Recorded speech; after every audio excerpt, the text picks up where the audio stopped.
Quekabo, Dokanyoko, Yatapu, Yitina Manatobo.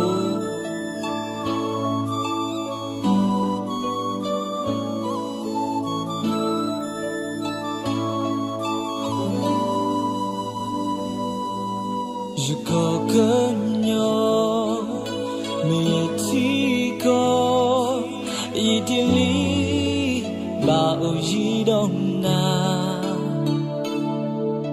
Huloti glopo, namata yuya, natakila, o puejata.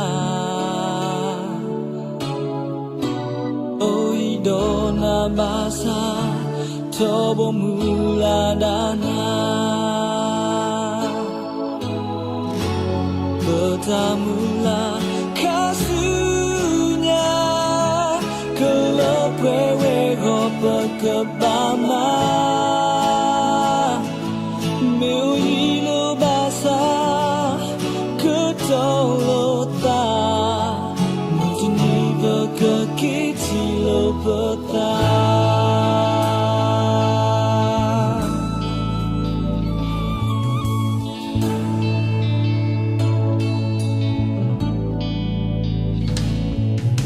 Miatiko Tamulo, Tadale, Munihila,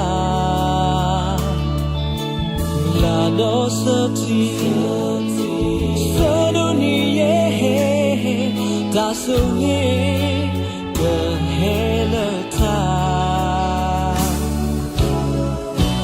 so would